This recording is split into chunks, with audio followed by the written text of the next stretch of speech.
Okay, Bismillah ar-Rahman ar-Rahim. Assalamu alaikum. Today is March 14, 2020, and the Surah Ankabut is the Surah which is verse number 2 and 3. I'm just going to read the translation. Verse number 2. Do people think that they will be let go merrily by saying, we believe, and that they will not be tested? And the verse number 3. For we indeed tested those who went before them. Allah will most certainly ascertain those who spoke the truth and those who lied. These are the two verses of Holy Quran which we are going to expand a little bit, which relates to our current situation. There are a lot of questions which most people have there in their mind, and you know what I'm talking about. This is the epidemic now which we are all facing, and that is the coronavirus or COVID-19 epidemic, which is encompassing the whole globe at this time. So we are all concerned. We wanted to take preventive actions, and there are a lot of questions in our mind. So we won't be able to answer all those questions at this time, and that's not the purpose of that. We just try to see if we can ponder upon a few things which is relates to our faith and see if we are thinking on the right lines. So the first question which usually comes in, and that comes in very often whenever we run into a challenging situation, and that is this a test from Allah subhanahu wa ta'ala? So with the basis of the above two verses we have just talked about, Allah subhanahu wa ta'ala always tests all the human beings. That He has been testing it earlier, and He is testing it now, and He will be testing it later. So none of the human beings can say that we believe and they will not be tested. So the test is inevitable. We will be tested. Allah subhanahu wa ta'ala knows how to test us, when to test us, and then the only thing which what we are supposed to be doing is to steadfast and pass the test. That's what we are supposed to be doing. The next question which usually comes in is why us? We should be thankful to Allah subhanahu wa ta'ala that Allah has chosen us to test the way He wanted to test us. Because once a test is performed upon us and we show our patience, we show our belief, and we stick to it, Allah subhanahu wa ta'ala will give us a lot more reward than we can even think about it. The reward will not always be in this world, but that reward will continue to be blessed by Allah subhanahu wa ta'ala's mercy after death, during the period of barzakh, on the day of judgment, and inshallah after hereafter as well. So that is something which we should be mindful of, that if we are tested, it's not like we are getting a punishment. It is because Allah subhanahu wa ta'ala wants to raise our status, wants to be in a better position. And when we at the day of judgment, it is said that Allah subhanahu wa ta'ala when will start giving us rewards for the test we have gone through, for the patience we have endured. Allah subhanahu wa ta'ala rewards will be so much that we will say that why didn't Allah subhanahu wa ta'ala has tested us more so we could have got more rewards. So please do not complain. Just be steadfast, have patience, and inshallah, Allah subhanahu wa ta'ala will take away the difficulties which we are facing in right now, and we will be inshallah successful from there. So, what are we expected to do in these situations? What are some of our responsibilities which should be we testing? So, during that, the can now I will ask you if you guys wanted to help me with that. You can, because I have covered that answers here. If you wanted to chime in, feel free to do that, and you can chime in and let me know, and I can see if those results are there, or if we want, we can add some more additional results as well. So what do you think? What are we supposed to be expected? What are we supposed to be doing at this time?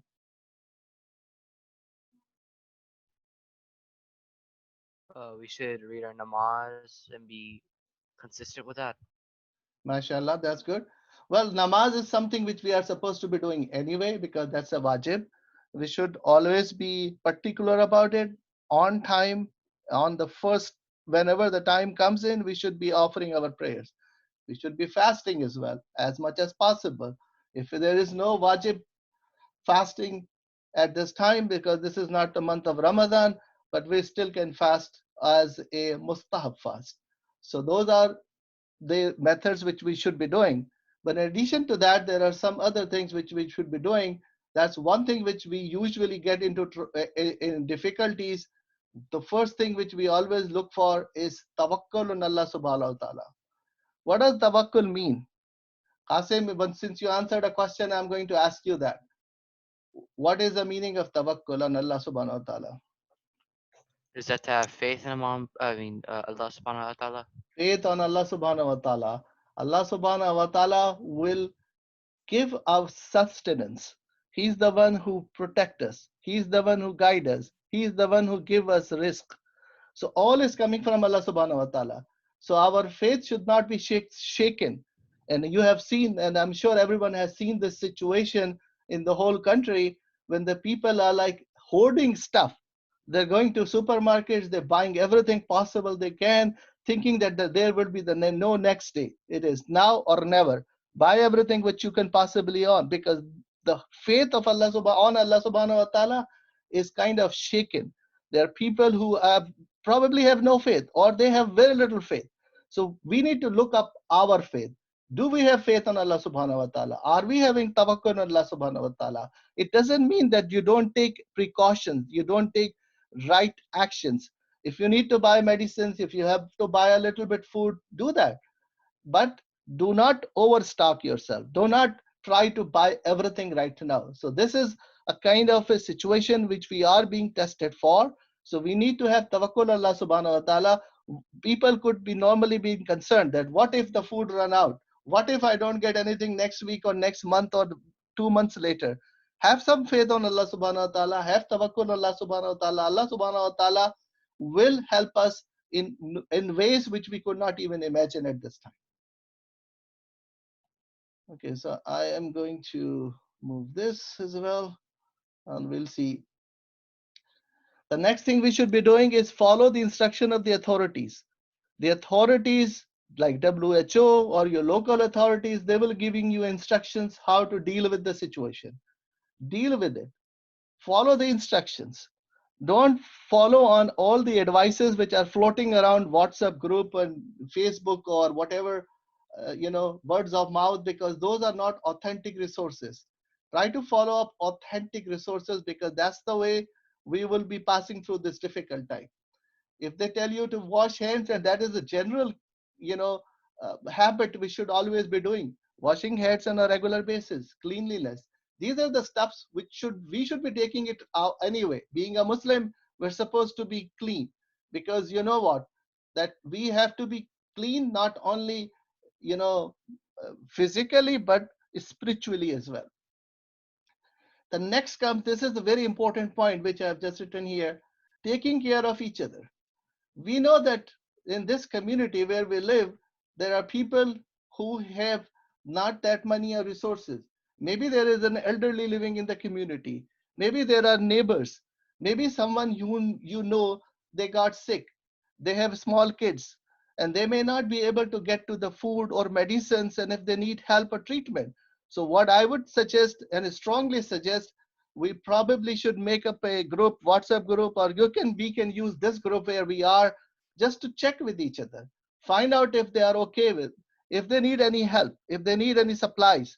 We would try to help each other out of this difficult time. It is extremely important to just not isolate yourself without thinking that, okay, I don't care about anyone, I have to mind my own business. Yes, you have to be careful about that, but you still need to look around, talk to people, contact them, see if they're okay, if they are well, and they need any help from you, go ahead and offer that help. So these are some of the messages. I know everyone understands that, but we just need to reiterate it so we can be able to be a good, productive, uh, citizen of this country as well as the society, and being a good Muslim. Now, this question: is there a light at the end of the tunnel? Who can answer that? Anyone who want to chime in? Is there a light at the end of the tunnel? Yes, there is. What is the light? What are we looking for? Uh, Jannah. Well, Jannah will be after the day of judgment. But in this world, while we are living, The enlightenment of learning and getting knowledge. I'm talking about specifically with this difficult time. Oh, Once this difficulty vaccines, is removed, vaccines. well, there will be solutions to it. But then this all difficulties, you know what the whole difficulties level will be done with? What are we waiting for? What is the main dua we usually make every day? Anyone? Sheikh, inna ma'al usri yusra, and that's the belief, and then the dua al-faraj. Yes, exactly. So Nada Leon. what are we doing about the preparation of the reappearance of Imam Hujjat?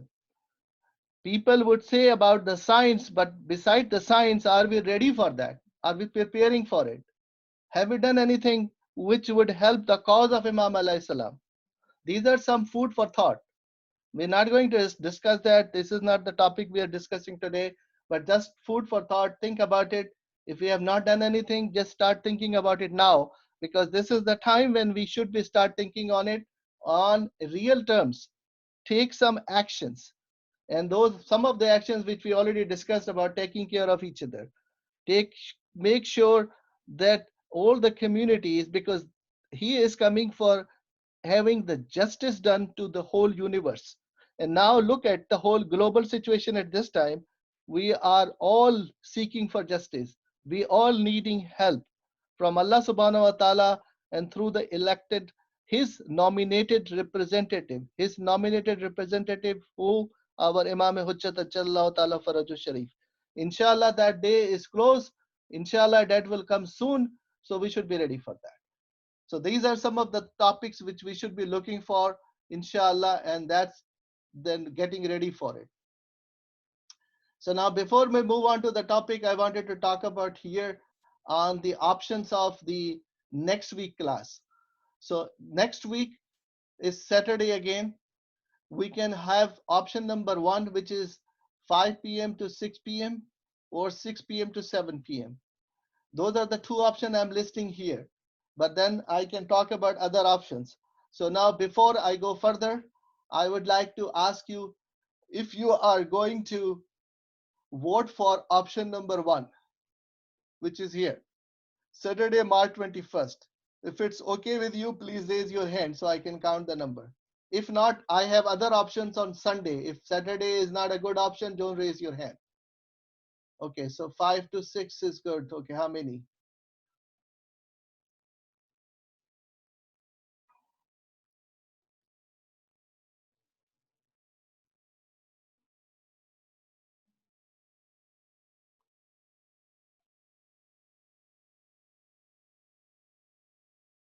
Okay. Everyone done voting or still voting? Saturday, March 21st, 5 to 6 for the next class. I'm just going to have a count of numbers. Is that it? Okay.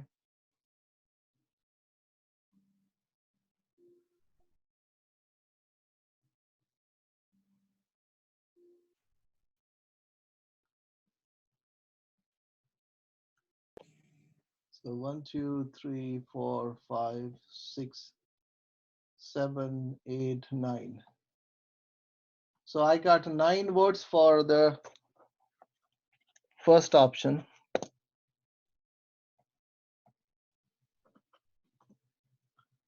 Okay.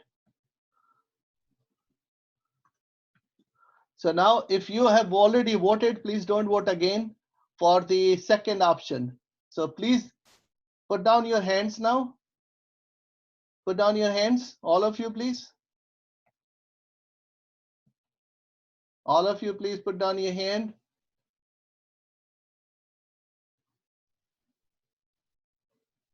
There are still two, okay, two hands.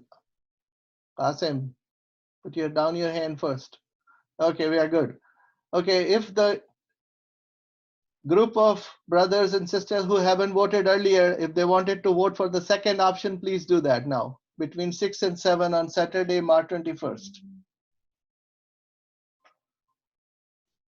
6 and 7, March 21st. Okay, I got one. Anyone else?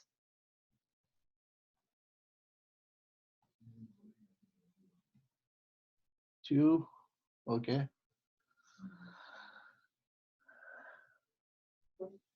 Okay, I give you another 30 seconds. If you are interested in Saturday 6 to 7, please raise your hand. I only got one vote yet. Okay, so 9 plus 1, 10 votes. Okay, so we have more people here. So that means there are individuals who Saturday is not good for them. So, okay, sister, if you can raise your hand down, put your hand down. So, okay, so we got that. I'm going to open up the Saturday option now. Oh, Sunday option, I'm sorry. Okay, 1 second.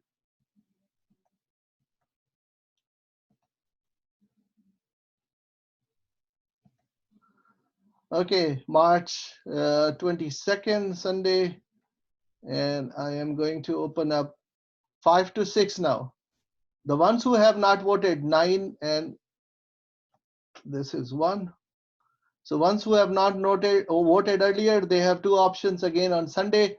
So, okay, I got one vote yet on Sunday 5 to 6. Sunday 5 to 6. Anyone else? So I got one. Okay, the other option I have for Sunday would be 6 to 7. Brother Amir, can you can put your hand down now. Okay, next I have someone who have not voted earlier. If they are interested, 6 to 7 on Sunday. Okay, Brother Mazhar. Anyone else? Okay, I got Brother Mazhar. So 9 plus 1, 10 plus 2, 12. So let's see how many we are. Brother Mazhar, you can put your hand down now. So 1, 2, 3, 4, 5, 6, 10. So we have quite a few more people there, but again, if they have other time in their mind, I would ask them to please write it down on the chat window or just let me know so I can consider that if there is an option. Anyone wants to say something, just raise your hand and speak up, please. Otherwise, it looks like that Saturday 5 to 6 has got the most number of votes. Sheikh, that is personally speaking for myself, I can make that happen, and I can always,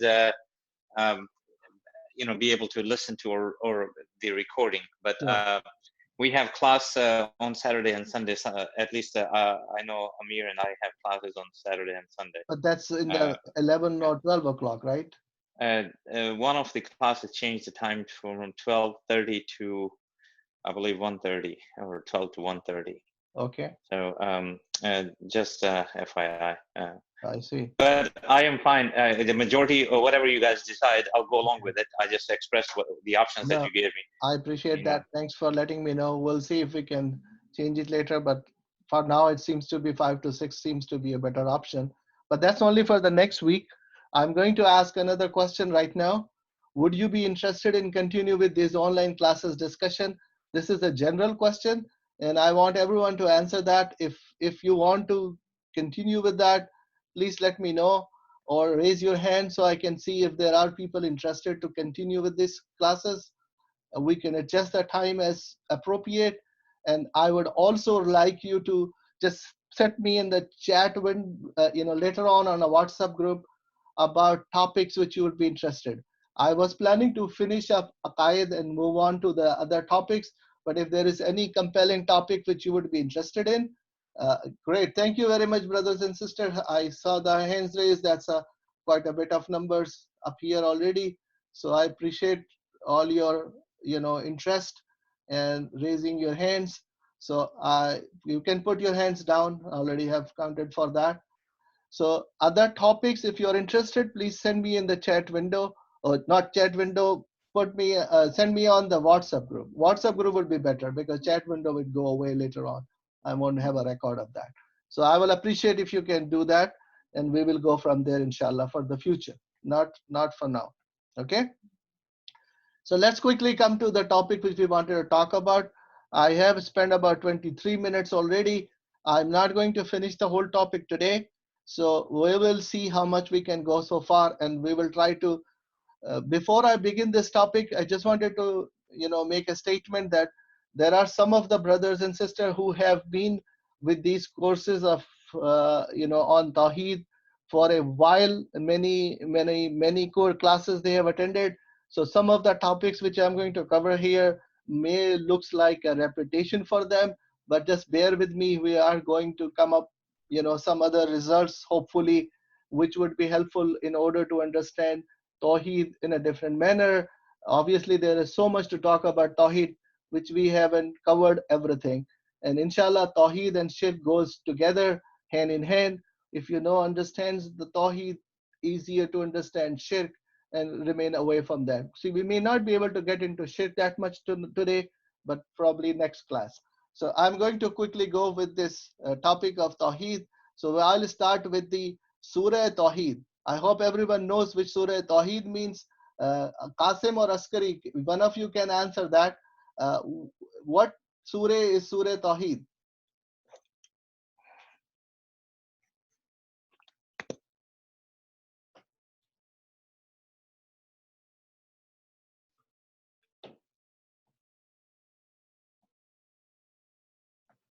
If anyone else wants to answer that, it's written up there. Does But it means oneness, right? no, I'm not asking the meaning of Tawheed. I'm saying Oh. which is Surah Tawheed. It is Oh, okay. also known as Surah Tawheed. Is there another name for that surah? Allahu Ahad. That's known as Surah Ikhlas. Okay, that's 112th numbered surah in the Holy Quran. The meaning of Ikhlas is sincerity, and it is also known as Surah Tawheed. Okay, so that's a very important surah. We all recite this surah every day in our salat, and that's 112 rest. Surah Ikhlas, and it is also known as Surah Tawheed. So, Bismillahir Rahmanir Rahim. Qul huwallahu ahad, Allahu samad, lam yalid, walam yulad, walam yakun lahu kufuwan ahad. The translation is in front of you. You can read it. The translation, uh, they say He is Allah who is one, and the real meaning of ahad is not one, but some of the ulama says better to use the word unique, because one can be divided, subtracted, and that is not what Allah's attributes are. So the meaning is not 100% one, so that's why I put down unique as well. Allah, the eternal refuge, He neither begets nor is born, so do not have a father and He do not have a son, nor is there to Him any equivalent. So this is Surah Tawheed because it encompasses the attributes of Allah subhanahu wa ta'ala, and we have to recite this surah or in every salat, for mostly in the second rakah, but you can recite in both the rakahs if you want to, and that is a very important surah, and we all knows this is reflects the attributes of Allah subhanahu wa ta'ala's oneness, Tawheed. And there is a saying of Imam Ali alayhi salam just right below. I have written it out. Imam Ali says the foremost is the marifah of Allah subhanahu wa ta'ala. The reward is directly related to the marifah. Higher the marifah, higher the reward. What does it mean? Anyone who wants to ponder upon it? Higher the marifah, higher the reward. What does that mean?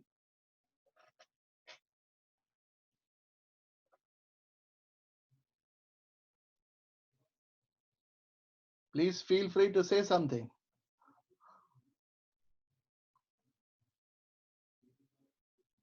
It seems to be a little bit of a discussion in this class. That's what I usually do face to face. So just don't think that we cannot see each other. So don't worry about it. But I would like you to chime in a little bit. So I need to see if we are on the right track and we are communicating.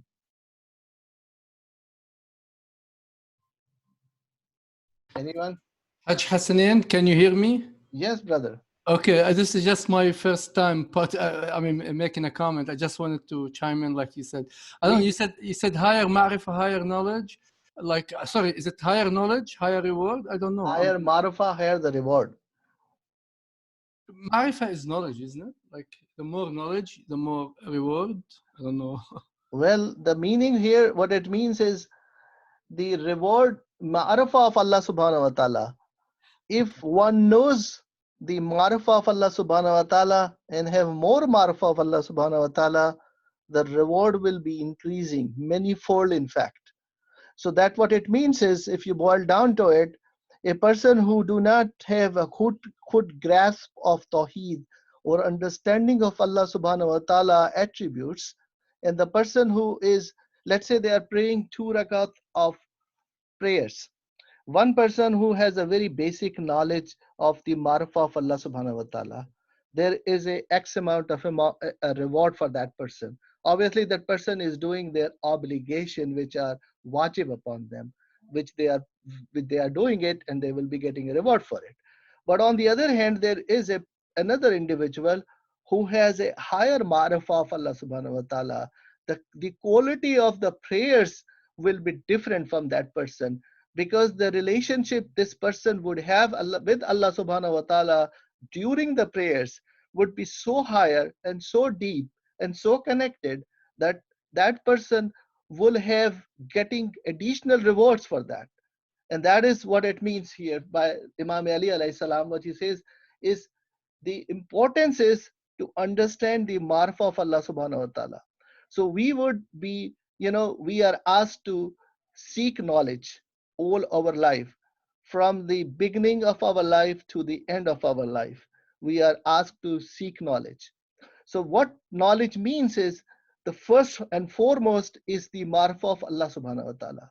The more marfa of Allah subhanahu wa ta'ala we seek and we understand, the more you we are going to get not the rewards only in this world, but from the hereafter as well. So that's the basic idea behind it, and that's what is shown up here. Haj Hasnain, Yes. I have a question with regard to this. I mean, I agree. You gain more knowledge of Allah and then you become more connected to Him spiritually, especially during Salah. I fully agree with this. I totally agree.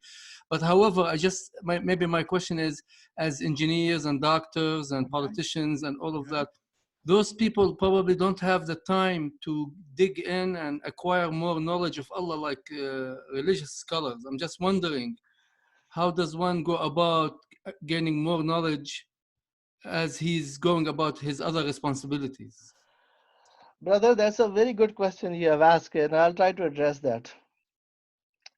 You don't have to leave your job or your responsibilities or whatever one person is doing and they have skills for it, because this is not being expected out of every individual. But being a Muslim, we have certain responsibilities, which would be, doing the prayers, fasting, and all the other ibadahs, which we, alhamdulillah, are doing anyway. So the point is, how do you and what do you understand of Allah subhanahu wa ta'ala? So the basic question when it comes down to that, that some people, I mean, it's not like putting extra time for it. It is not like you going to seek knowledge for it. It is something which you have to deep down inside of you. You have to start thinking. You have to question everything around you. It's not like going and getting lessons. Only lessons will help you in order to, if you are thinking on a wrong path, then it will help you to identify yourself and get to it. But again, I understand not everyone has the time for that and not have the opportunity for that. But whatever the time they have, if they ponder about it, if they start thinking about it, meaning there is a person who would go and just say, okay, I have to finish up like 3 rakah of Maghrib and I'll just do it. And while they are doing the Maghrib prayers, they are thinking everything else except Allah subhanahu wa ta'ala. So we all know that while the time of prayers, the only thought which a person should be thinking about is about Allah subhanahu wa ta'ala. So you don't need any training or time or extra, teachings for that. You just have to focus on that, and that would improve upon the quality. And that what it means here is marfa of Allah subhanahu wa ta'ala, meaning if a person start focusing on Allah subhanahu wa ta'ala, started looking around certain things, and we have actually covered a lot of classes during many months about the method of how do we more concentrate upon activities around us, and using the activities get focus on the attributes of Allah subhanahu wa ta'ala. This is nothing which is that's not that difficult. It's only to just train your mind in that direction, that always think of about Allah subhanahu wa ta'ala in every aspect, and that would help us in order to focus more on that. So that's probably, I'm trying to answer that question very quickly, even though we have covered a lot of grounds before that, and hopefully if we get a chance we will try to cover that again in a different manner. Maybe that's the way I would answer your question, if that's really answer your question.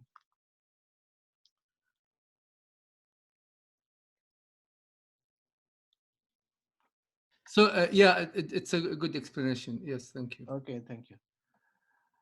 I was okay. I am sharing my screen. I'm not sure if I was given I got a comment on the WhatsApp message. I guess that's, yeah, the translation is not clearly seen. You guys cannot see the translation on the screen. Is that correct? My screen just shows the first page, the very first thing, introduction about you. There is nothing coming through that you're doing, Sheikh. Okay, 1 second. So I was reading the surah. So you're just looking at the first page. Okay, 1 second. You should have told me earlier. I'm sorry about that. I will reshare it. And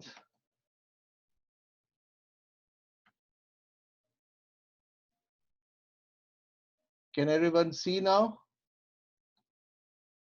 Can you see the screen now? Yes. Yeah. Can you see the surah? Okay.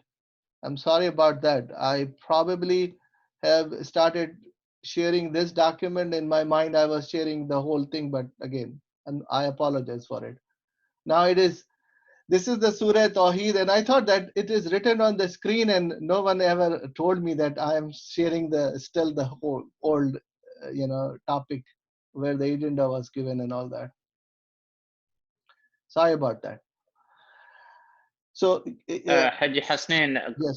If you don't mind, for those of us who really the transliteration or the translation of the hadith is okay, but is it possible for you to share the actual Arabic, like you're sharing the surah, when you're sharing anything in Arabic, like a name for ma'rafa, for example, in Arabic, like we Yes. do in the regular class, so at least we can pronounce it correctly and Okay. know exactly what you're saying, if I it is will. ma'rafa or ma'rafa. Okay, thanks for this comment, inshallah. And then what I'm going to do is I don't have it right now at this document. So when I will share the notes, I will put it down and then share it with you, inshallah. Okay, Ahsan, jazakallah khair. good point. So the next one is another hadith from Imam Sadiq alayhi salam. And then and then again, it is a translation. So again, that would be helpful if you put the Arabic content here. So the believer should know your Lord, know yourself, own self, qualities and potential, and know what he wishes from you. And this is being broken down into three categories of our knowledge, of Islamic knowledge. The first one is AQAID. So know your Lord means AQAID, and it deals with the mind. Know yourself, qualities and potential, that is akhlaq, that is to deal with your soul.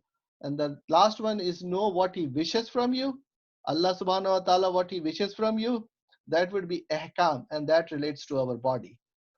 So these are the area which has been broken down here. And now we get into the area which we're going to talk about very briefly, about the division of these ulum, which are the knowledge of Islam. And this is, can you see the screen now? Yes. Okay. Thank The theology mind is the only thing Okay. that's showing, but yeah, Okay, yeah, great. that's correct. That's correct.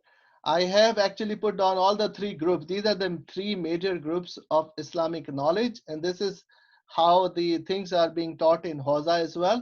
So I have put down some things in highlighted in black, which I'm going to remove as we go along.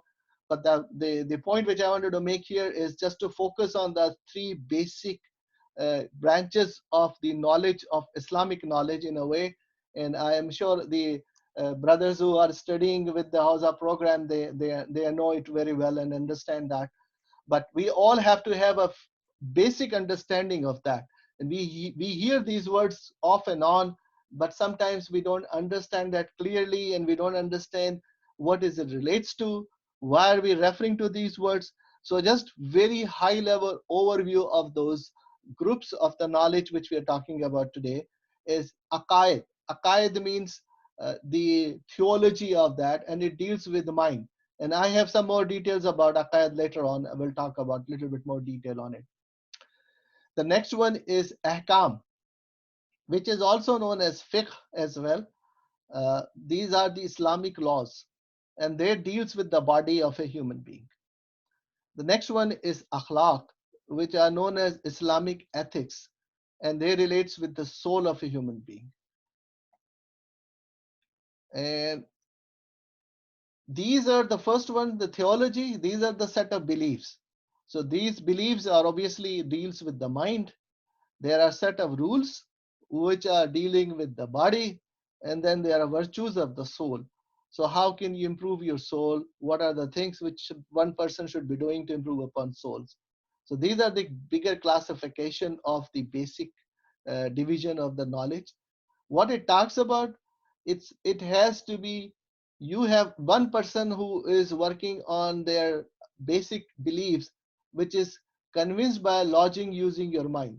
These are your beliefs, and the laws are do's and don'ts. And soul, we are talking about virtues of soul. So sickness of the soul, the symptoms of the soul, what are the cures for the soul. These are the discussion which we usually have during the akhlaq discussion. So now this is one thing very big we are touching here. You have heard many times about taqleed, and we have a fairly good idea of what taqleed is referring to. Taqleed is basically following the directions of a marja, and I hope everyone knows what a marja is. It is wajib upon us to go for the best marja we can find, meaning the one who is most knowledgeable. We have to do taqleed for them. And that taqleed is only on the Islamic laws, on ahkam, which is fiqh. And there is no taqleed on the theology, the basic beliefs. Meaning what? Meaning, if you don't have any taqleed, you have to understand all the aspects of aqaid by using your own logic in your mind. And if you don't understand it, you can ask questions. Ask questions from who? Ask questions from the one who is more knowledgeable than we. If someone is more knowledgeable, they will be able to answer those questions. And there is no limit to it. You can ask any questions, any number of questions. And many a times when we are asking questions, and this happens to a lot of people, when they have been told that you can ask questions, they don't ask questions. They just learn the basic aqaid, right? Tawheed, Adal, Nabuwa, Imama, Qiyamah. And then when the time comes, because they have never understood by asking questions, so they still have a lot of questions which are open in their mind and they have never thought about them. And that results in a very bad shape. When? It results usually when they are following taqleed. Because in taqleed, you are not supposed to ask questions. The question part is here in this group, which is based on aqaid. So if a person who is still not clear that should that person be worshipping Allah subhanahu wa ta'ala or not, that part is not clear. And then this person have started doing the salat, for example. So if the question is not clear in their mind that Is Allah subhanahu wa ta'ala is worthy of our worship? So that part is not clear. So that person, if they have started doing the salat, they have all kind of questions, and those type of questions you might have seen it many times, that they will ask you, why do we have to pray 2 rakats of Fajr? Why not, 2 rakats of Maghrib as well? Why do we have to do the Fajr in the early morning before sunrise? Why not after sunrise? What difference it is if I do the fasting now and skip the fasting in Ramadan? Things of that nature. So all types of, and then there are people who would mislead us by saying that, Islam is a very easy religion. Allah subhanahu wa ta'ala don't want any hardship from us. So Allah subhanahu wa ta'ala has given us liberty and choices. So whatever the choices we wanted to make, and they misled in thinking that they have a choice of either they pray or they don't, or they fast or they don't. Those are not the choices. The choices are here. If the choices meaning what? If they really wanted to worship Allah subhanahu wa ta'ala, if they wanted to be a Muslim, even though they are born in a Muslim family, it doesn't mean that they are Muslims. They have to be made cognizant of the fact that they logically understand why do they need to worship Allah subhanahu wa ta'ala. That is extremely important. If there are any doubts, if there are still any questions on that, they are free to ask those questions. They should ask those questions. And this is what we should suggest and always do. The individuals who are parents and have small kids, they need to teach them how to ask questions and how to understand the objective of Tawheed.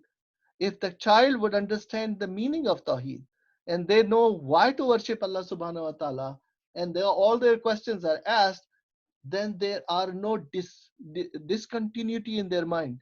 There are no doubts in their mind.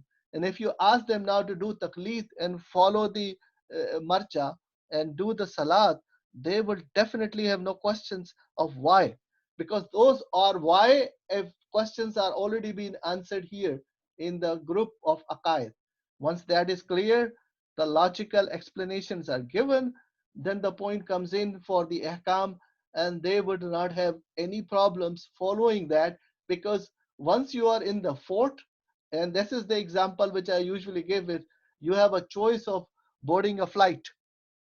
Once you buy a ticket and you boarded a flight, then you are bound with the rules of the airline company. You're sitting in the plane now, you only have limited options, meaning you can sit, you can walk, you can stand, but if you want to go out of the plane, you cannot. You have certain limitations. You want to lie down on a bed, maybe you don't have a bed there. Maybe there are restrictions. You want to buy a certain type of food which is may not be available in the airline. You have to abide by the rules while you're in the flight. So that's the reason why you have a choice earlier before boarding a plane. So that is, if you wanted to follow a religion, you have a choice. You can follow a religion, you don't follow a religion. It is your choice. Allah subhanahu wa ta'ala has given us choices, and He don't want to impose anything upon us as a human being. So we have every right to ask questions. We have to ask question in finding out the truth, finding out what religion is good for us. Once we have got that solution and its a mind is clear, then the part comes in that we have embraced Islam. Meaning, once you say really La ilaha illallah Muhammadur Rasulullah, that means we have embraced Islam. We become a Muslim in our mind. Except Allah subhanahu wa ta'ala, there is no one worthy of worship.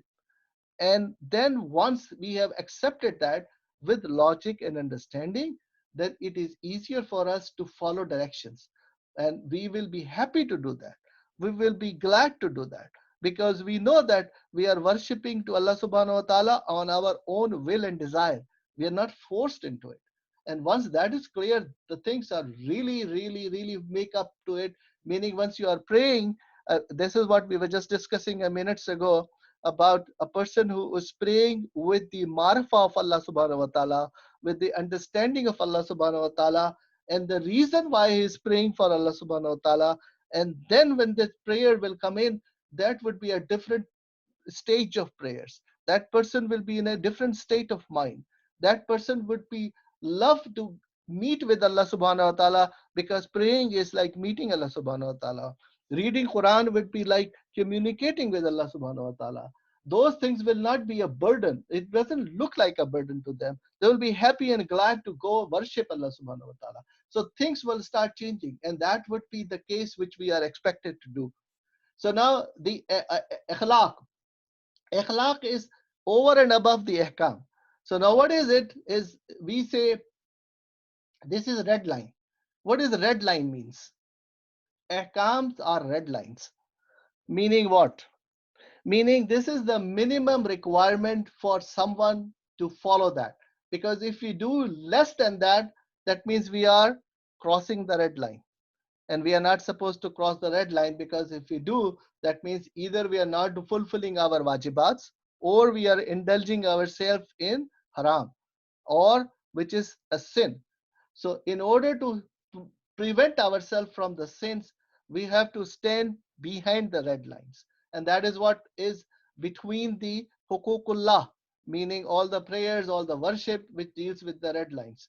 Now, in order to do the hukukul ibad, if a person have a right over someone, and then once you are giving over and above the right, that means you are doing them a favor, and that is highly recommended in Islam. Let's say if one of your neighbors walks into your home and knock your door and said, you know what, I ran out of some sugar. Can you borrow me, get me a cup of sugar? And the neighbor gladly gave you a cup of sugar. You come home, you use it whatever the way you wanted to, and the next day you bought your own sugar and you wanted to return the sugar. You are liable to, by law, you are liable to, by morality, you are liable to return your favor to your neighbor with the same amount of sugar which you have borrowed over. Nobody would say that anything wrong with that. That is justice, that is right, there is everything based on the ahkam of Sharia, and you are a good moral citizen as well. Now, once you are doing that, this is considered as wajib, meaning you are doing your wajibat. You are returning a favor the way it was supposed to be. Now, while you are returning it, you add a small candy with the sugar and say, because of you are a good neighbor, I'm returning what I owed from you, and now I'm coming up with an additional candy to it as just to show a gesture of goodwill. That is very highly recommended, because you are doing a mustahab now, which is over and above the wajibat. So this is over and above is what you are doing a favor to someone. If someone has a right for something and you are giving them a little bit more, little bit additional, that is kind of a favor to them. So this ikhlaq is teaching us, take care of others, go over and beyond. Do somebody a favor. Somebody is looking for a loan, go ahead and offer them loan, some additional money, and then support them, help them whatever the way you can. This is humanity. This is what we, the relationships are in the humanity. Again, that has no right over each other, because you are fulfilling the right. That is red line. Those are ahkam. But if you do a little bit more over and above the ahkam, that would be considered as akhlaq. So that is what we need to understand, and the life could be miserable. Life could be very difficult if everyone wants to do just the hakam only. That's all. I'm not concerned about anything over and above. That would be a very difficult life for everyone in this universe. We have to live with each other. We have to take care of each other. It doesn't mean if they do have a right upon us or not. If they have a right, that is wajib upon us. We have to definitely fulfill that. But if they don't have a right upon us and we do a little bit of favor, a little bit more to that, that is considered as akhlaq. That is considered as something better to go by. Just look up the akhlaq of our holy prophet and our holy Masumeen alayhi salatu wasalam. Their akhlaq was the so best that even the kuffar, even the ones who were non-believers, they were also impressed with those akhlaq, because they have taught us the method of akhlaq, which is a lot better than any other human being. Any questions with that? There's a lot of topics. I try to cover it very fast, because those are some of the topics which we have covered in the previous classes, but I just wanted to cover them for the sake of touching the base on it. We can expand upon each one of them in more detail if we have a chance to discuss some additional classes, inshallah.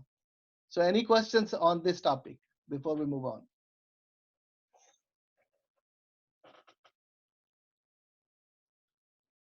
Okay, as if I guess everybody is okay. So let's move on to a little bit on the AQD and AQAID. I just wanted to explain a little bit more on the AQD and AQAID. So anyone know what AQD means? I've written the answer to that in the front, but what is the meaning of AQD? There is another meaning of AQD as well, which is very customarily we know about it. So anyone can guess on that, please? What is an AQD? Contract. A contract, yes, but that's the meaning of that. But what is the aqd usually being narrated, referred to in a normal human life? Anyone has the meaning of aqd, which we use it very often?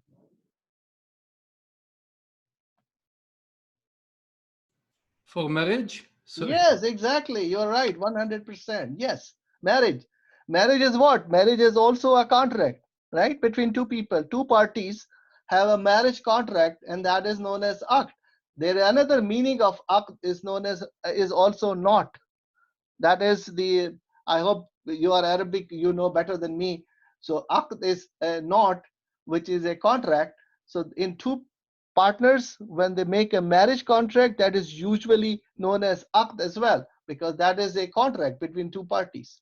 So it could be any contract, but normally we refer marriage as a aqd, as a contract between two parties. Now aqaid. Aqaid is the plural of aqd, which is all the contracts, which are many knots. So all the understanding, it's another meaning of that, is the logical understanding of any mind, which logical understanding of different logical functions is known as aqaid. So logical understanding is known as aqaid, not more than one. And then that is another meaning of that which is being given. So aqd is a contract, but aqaid is the beliefs on logical understanding of anything. That is the difference between the two. So you can heard aqd between the two contract between two parties, and aqaid is the logical understanding of the meaning of the words which we are, which is theology is also another word which we have used here. Okay, now we talked about the beliefs. Give me a second.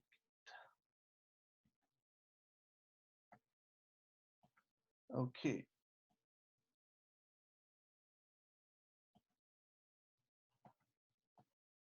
So now whatever we believe in, and that's how we are going to explain it. We have certain beliefs. Every human being has a certain belief. So the point is, if we believe on something, we have to some arguments to defend that belief. We have to defend the objections on the belief.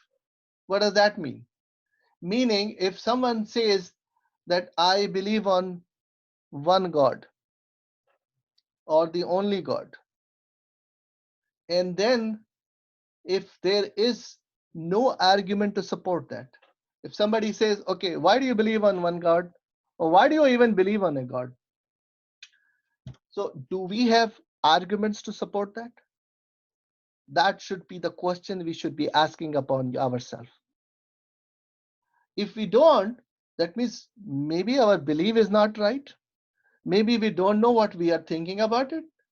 Maybe we just follow because our parents have told us there is a God, or maybe our teacher has told us, maybe somebody else has told us.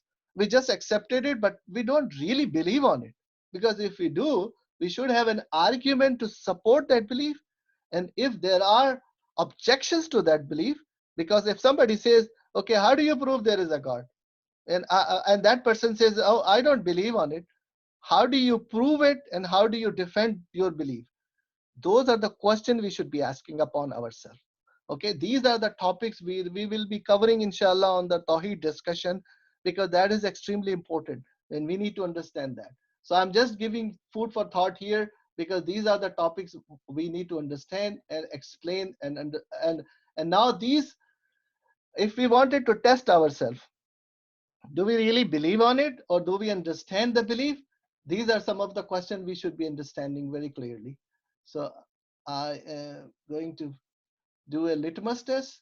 I hope people who know science, they know what litmus test means. You test acid or base based on the color of the litmus, it turns into red or blue, the other way around. These are also the questions in the grave, which will be asked all of us. So the question is, how do we live our life? If we say we believe on Allah subhanahu wa ta'ala, how do we live our life? Do we really trust Allah subhanahu wa ta'ala and we really believe on Allah subhanahu wa ta'ala? Do we really have tawakkul on Allah subhanahu wa ta'ala? How did we live our life? That would be one of the questions in the grave as well. Now the question would be, what type of job you do? Now this question seems to be a little bit odd, but somebody would say, what has that had to do anything with believe on God? Now let me answer that question very simply, that if a person who knows that Allah subhanahu wa ta'ala has put down certain things at haram, right? For example, trading alcohol, trading, lahm khinzir, for example, the meat of pork. These type of things are haram. Not only trading, but also consumption as well. So Allah subhanahu wa ta'ala made them haram. If a person do a job which deals in trading of these things or selling of these things or buying of these things, they are considered as haram. So that means if they considered Allah subhanahu wa ta'ala as their God and they have a full belief on that, they will never ever ever try to do something which would not please Allah subhanahu wa ta'ala or go anything against the will of Allah subhanahu wa ta'ala. So that answers the question of what type of job you will do. Next question is how you select your spouse. We are supposed to select our spouses based on the taqwa, based on their good morality, based on not on only on the wealth they make or the qualifications they have, or they are millionaires, and their character is not something which we would be expecting as muttaqi person. So these are the areas where we would be very careful. We might become a millionaire by marrying a person who is very wealthy, but that person may be uh, uh, you know doing everything against the will of Allah subhanahu wa ta'ala, and that will make not yourself but your kids also not following the standards which we are supposed to be following. So that is extremely important. So do you really believe in one God? What does that mean? Means that, do we make any shirk? And that is another topic which we are going to discuss in detail, meaning beside Allah subhanahu wa ta'ala, do we think there is someone else to be worshipped for? Some people worship money, some people worship something else, some people worship, you would never believe that what they would be worshipping, because they follow something else instead of Allah subhanahu wa ta'ala, and that will be reflected upon their life. Their normal life will be reflecting upon it. So we need to ask these questions upon ourselves first and try to think about all those questions and think, are we living a life which a Muslim should be doing? Are we living a life which would be a life of a person who would be believing on Allah subhanahu wa ta'ala? And are you scared of someone or something? So here is the question now which comes in, that if we have a full faith of Allah subhanahu wa ta'ala and tawakkul on Allah subhanahu wa ta'ala, things of that nature, which a catastrophe which is happening today, these days, if we have full faith on Allah subhanahu wa ta'ala, what would be the results would be? One would be that we will pass it or normally, we might get infected, we get treatment, and we will feel better, inshallah. That would be one outcome. Now consider the other outcome. If Allah subhanahu wa ta'ala has ordained death by this method for us, there is no one who can save us. If Allah wants us to leaving this world by this disease, that will happen. So the will of Allah subhanahu wa ta'ala will always be happen. But it doesn't mean that we should not be doing anything in order to protect ourselves. We should protect ourselves. We should take the right medicines. We should follow the right directions, and we will fight the disease. And if Allah subhanahu wa ta'ala would have given us health, we will get health. And inshallah, things will get better. So we will not be scared of any disease or anything. because we have full belief that Allah subhanahu wa ta'ala is the protector, and if it is the will of Allah subhanahu wa ta'ala, we will survive. If it Allah subhanahu wa ta'ala wants us to return back to him, Allah, that will happen again. So that would be the will of Allah subhanahu wa ta'ala, and us being following that. I think we are out of time now. It's 6 p.m. and I'm not going to go any further with this. So I'm going to stop here. And if anyone wants to leave now with this class, they are more than welcome to leave. But I will, be there for several more minutes. If you have more questions, and we can address those questions. And the next topic, inshallah, is continuing with the topic of Tawheed and relates with the Shirk. And how come Shirk get involved in Tawheed very, very quickly with the beliefs of human beings, and it is how difficult it is to take Shirk out of our understanding of Tawheed. Those are the important topics. Inshallah, we will continue with the next class. With that, I will finish the class officially here. If anyone wants to leave, they are welcome to leave. If you wanted to stay back, please stay back and ask questions, and we will address those questions, inshallah, related to these topics which we have discussed today, inshallah. And we'll make a salawat. Allahumma salli ala Muhammad, اللهم wa صل ali على Muhammad, محمد. ajil faraja.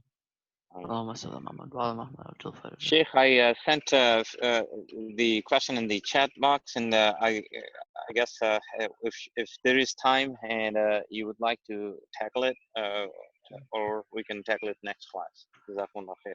Let me take a look at the questions. I have not checked the chat window for some time. Let me open that and see.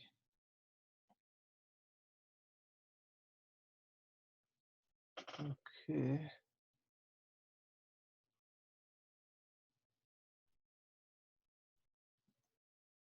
All right. Well, thank you everyone for joining the class. Appreciate that. And hopefully it would be, just give me some comments back when you have a chance to see if it would was really benefiting to you, if you have more topics to discuss, and if you want me to prepare for more topics, inshallah, future classes, I'll be open to that. Let's see, I am going to read the question for our brother Mazhar. If you want to open up your chat window, you can see the question from brother Mazhar as well. The basic premises you are referring to here is that one should have certainty about their faith, not just imitating their parents. MashaAllah, that is exactly right. However, you are referring to is the specialized knowledge which is only a handful of the scholar possess. Please elaborate at the end of the discussion, please. Okay, exactly right. Well, I think brother Weil also uh, kind of talk about this similar question, which was like having special knowledge, which mostly scholars have. So now one thing is clear, that putting time for your religion is important. It pays off.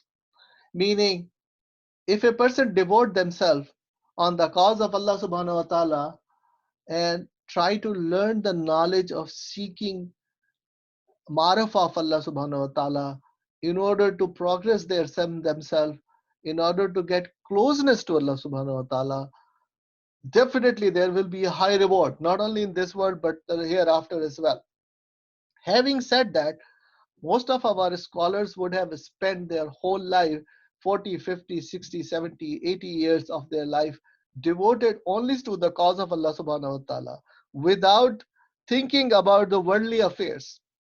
But they are connected, they are helping others as students, they are teaching in the Hawza, they are forming laws for us, for Islamic laws for us. They're taking a big responsibility on their shoulder as well in order to help us out.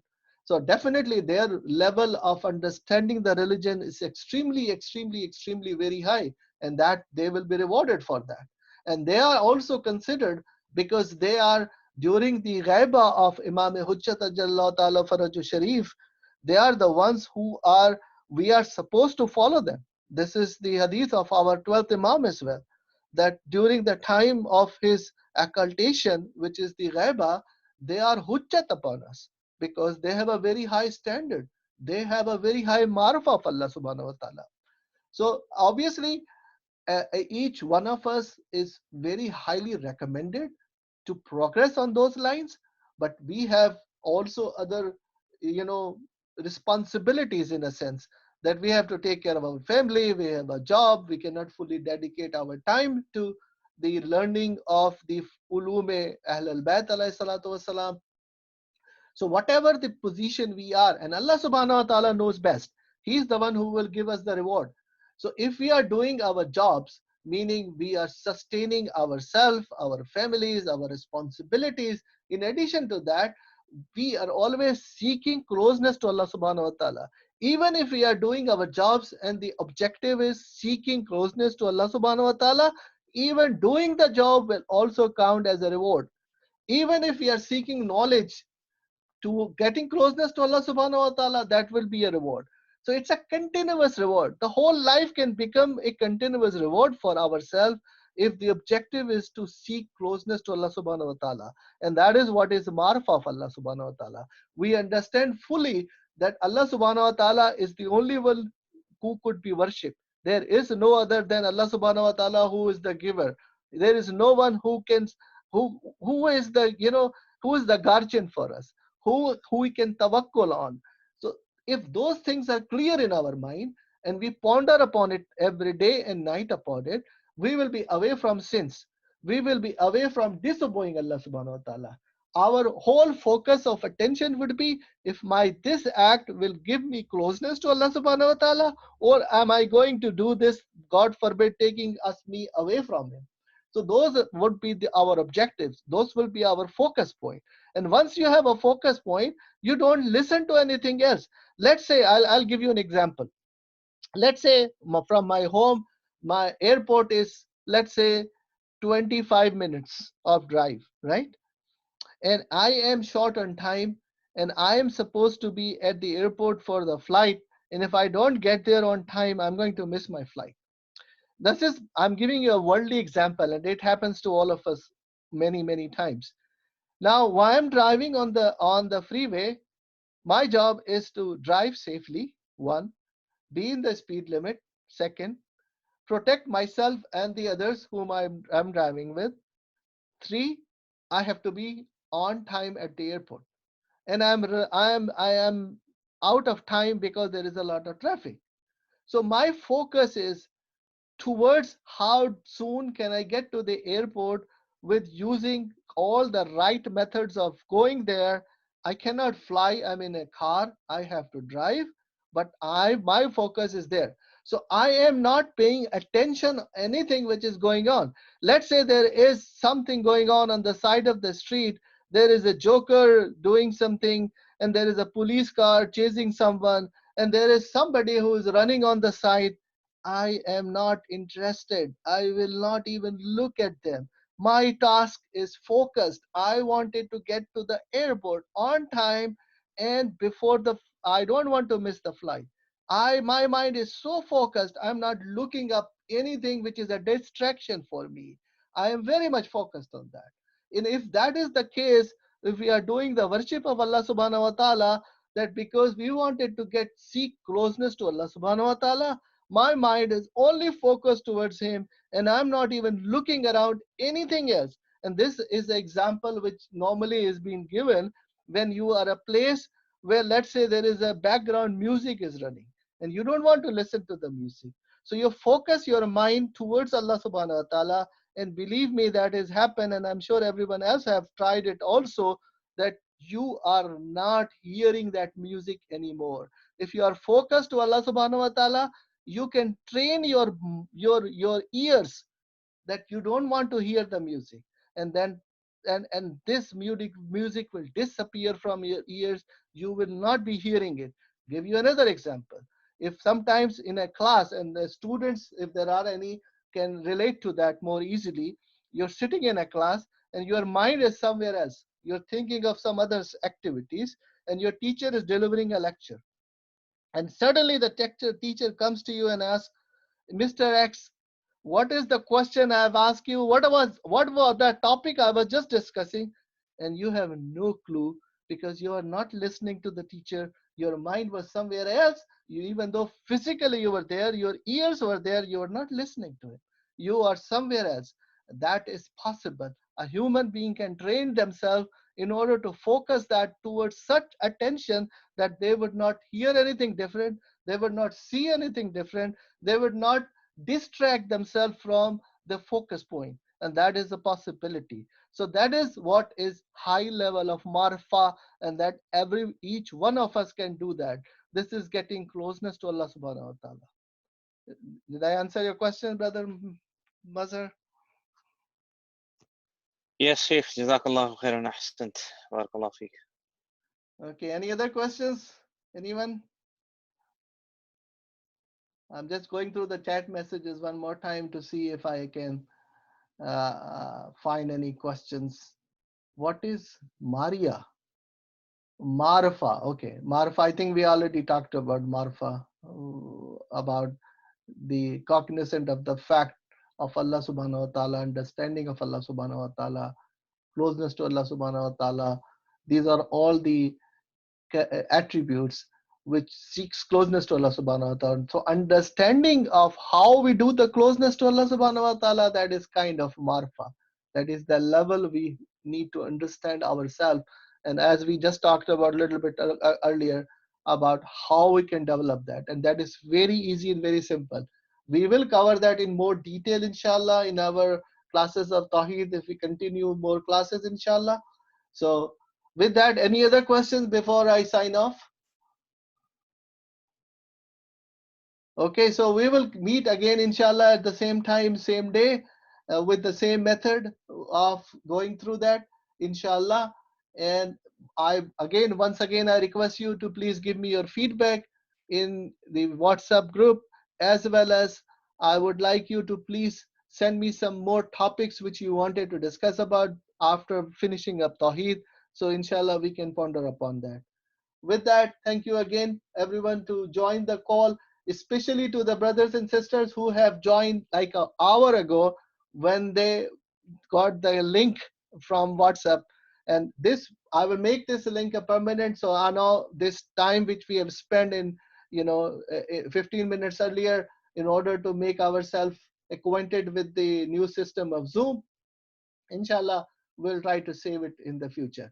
I will try to share my notes on the WhatsApp group. Also, I will try to make the recording link send out so each one of us can get benefit of that. With that, thank you very much. And thus we make a loud salawat before we end the class. Allahumma salli ala Muhammad wa ali Muhammad ajjal farajahu.